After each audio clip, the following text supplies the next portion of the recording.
Secondly, an element can react with a compound. For example, copper sulfate reacts with iron to form copper and iron sulfate.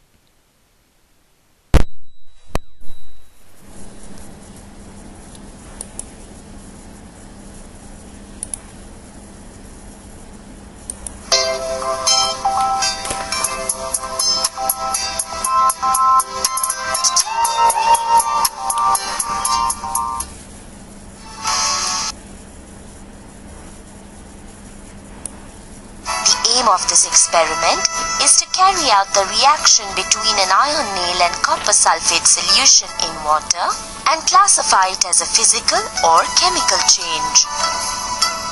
Materials required: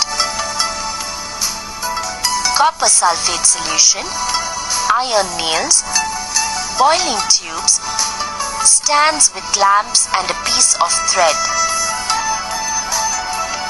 Procedure: take 2 stands with lamps and fix one boiling tube in each stand. Pick one of the iron nails from the watch glass, tie it with a piece of thread and hang it in one of the boiling tubes. Then tie the other end of the thread to the stand. Take copper sulfate solution in a beaker and pour some of it into both the boiling tubes. Keep the apparatus undisturbed for a day. After 1 day, remove the iron nail immersed in the solution and place it in the watch glass. Compare the 2 nails placed in the watch glass. The iron nail placed in the watch glass shows a greyish color of iron, whereas the iron nail dipped in the copper sulfate solution shows a brown coating. This indicates that copper is deposited on the iron nail by displacing iron. The color of the copper sulfate solution in which the iron nail was dipped changes from blue to green, whereas the color of copper sulfate solution in the other boiling tube remains the same.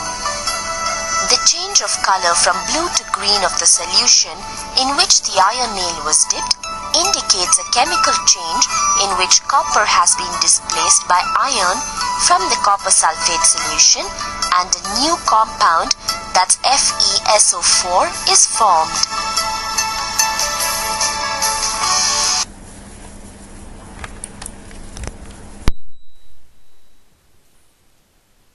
Third, a compound will react with another compound to form new compounds, as in this case.